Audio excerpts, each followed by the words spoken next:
ولذلك هو بيقترح في النهايه بايجاز شديد جدا ان يكون في ميديا واتش سيستم من الطرفين، من يعني بنبص على الحاجات اللي بتطلع من العالم العربي الاسلامي بتروح للغرب بتروح له ازاي وهل هي دقيقه او لا، والعكس صحيح. يعني وده فكره التكامل، دي فكره مهمه ما تكونش الامور احاديه الاتجاه. من هنا هو بيقول ان كمان فكره المركز للتفاهم العربي الغربي هي فكره ناس كتيره تجمعوا حولها في مصر، وذكر منهم اسماء سريعا زي دكتور عبد المعطي بيومي، زي دكتور استاذ شريف، عصمت عبد المجيد وغيرهم، مجموعه تآلفت معه في هذا المفهوم وبتحاول ان تجعله حقيقه واقعه، وسوف يقوم بخدماته للعالمين، العالم العربي الاسلامي، بما يؤثر على منع التشويه وتحقيق وزياده التفاهم المبني على المعلومات الدقيقه والمبني على التفاهم والعلاقات الافضل. شكرا لحضراتكم. Now we open the floor for questions. أنا عندي أول حاجة جت لي من الدكتور فؤاد عبد المنعم رياض. أهلا بحضرتك. يا ريت in few minutes because إحنا عندنا اتفضل سعادتك. اتفضل سعادتك. لا مؤاخذة، في حد ممكن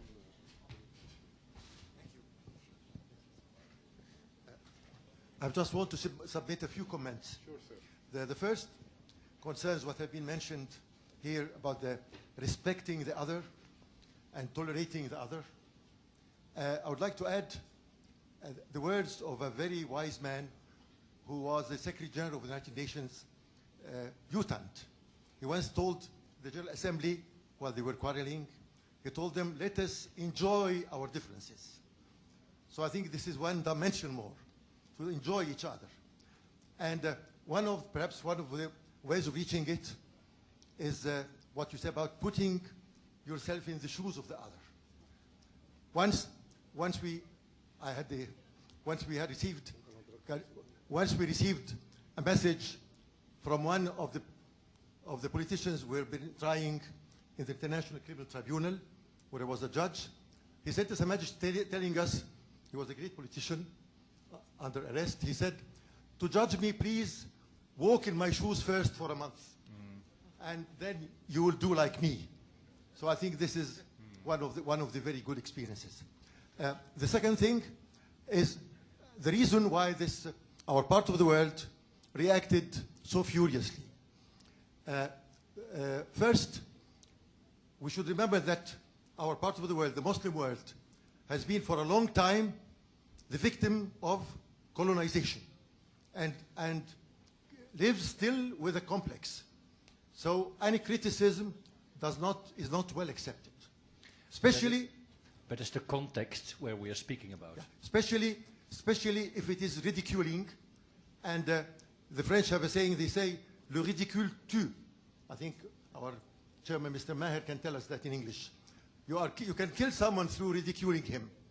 So that was a kill. That was almost like destroying the Buddha statues, not less than that. Killing an image, destroying completely an image. And then with this, there is the feeling of injustice, which our part of the world has suffered from, and is still suffering from. Injustice never dies and can breed very strong reactions. Of course, who is responsible for this distortion? I confess that our part of the world is responsible for it, for the very distorted image and ugly image we are giving to the world with our actions in many fields, or our reactionary attitude. Now, regarding the freedom of speech, there is, of course, freedom of speech is a sacred thing, but it's not an idol we should adore, because there are priorities. If society, because first there is what we call abuse of right. Any right is subject to limitation, like the right of property or anything. So abuse of right is punished by law. I'm a professor of law, not because I'm owning this house, I should do whatever I like and put fire in it. And then there is a question of priorities. Some societies, there is what we call public peace and public order. And each country, each society has to weigh the priority. Is public peace and order preferable, or is freedom of speech? I, for one, think in this country we need preventive censorship against sacred values in the period we are crossing and with the damage which is being done to the country. We need censorship. Perhaps Norway doesn't need it, and I hope your countries will not need it. Thank you. I can reply. Yes, you can. Okay. There is, I've got a question here. Who's asking me, the Norwegian ambassador, about the expression Euro-Islam, as I have objection on this expression because Islam. Well, when I talked about Euro-Islam, it was just to rephrase Derek here, that a Norwegian who say that I'm a Norwegian and I'm a Muslim, and there's no contradiction between it. And I'm happy to say that for the time being, we have the system of having trainees in our embassies 6 months at a time. And the present trainee is a Norwegian Muslim, and she said clearly that she's proud to be Norwegian and she's proud to be a Muslim, and she sees no contradiction between that. And that's what I meant by the Euro-Islam.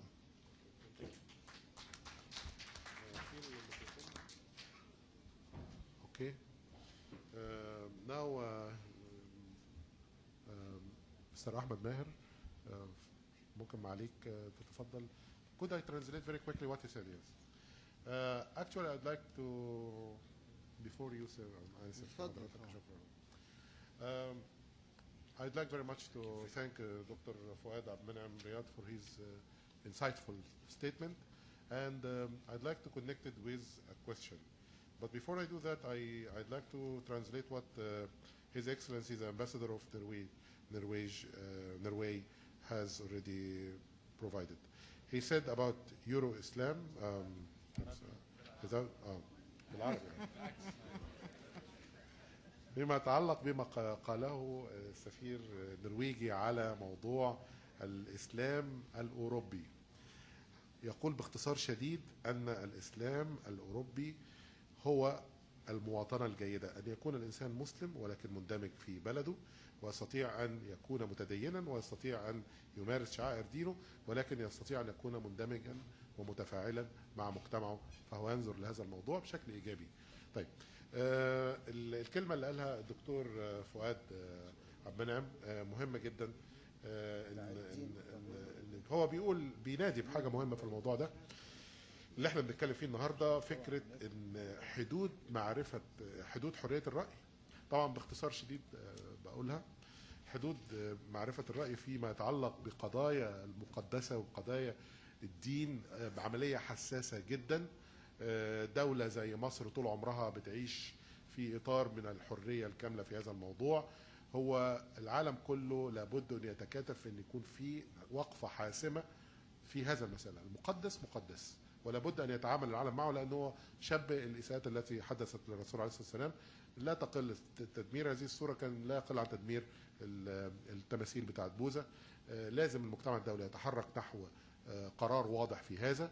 هو لا يمانع أبدا أن يكون في نوع من السنسورشيب عندما تأتي، أو الرقابة الشديدة عندما تأتي الأمور في مس عقائد الآخرين، للحفاظ على الوحدة الوطنية وللحفاظ على كيان الشعوب، وده شيء مطلوب.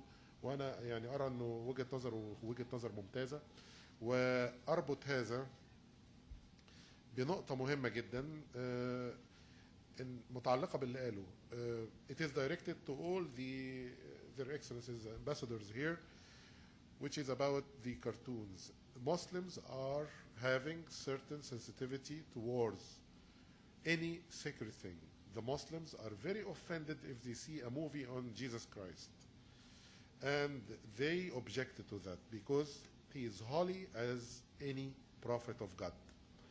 And we would like to understand the ambassador's point of view regarding this very pivotal point of differences between our culture and their cultures.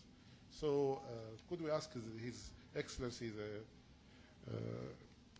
Ambassador of Britain? Well, I mean, I think that we've probably explored this issue very thoroughly. It does, what I was saying very early on in the discussion is that governments and individuals who are of good intent in these matters need to be very careful and very respectful of things which are sacred and precious to others, particularly when there are issues in relation to social peace, to the possibility of friction between sections of the community at stake. That is very important, and it's something that was reflected very clearly in the pronouncements of Jack Straw, my Foreign Secretary, of the Prime Minister in the United Kingdom, when this affair took wings, and it took some time for it to take wings, but as the months progressed, the risks that were apparent there became clear.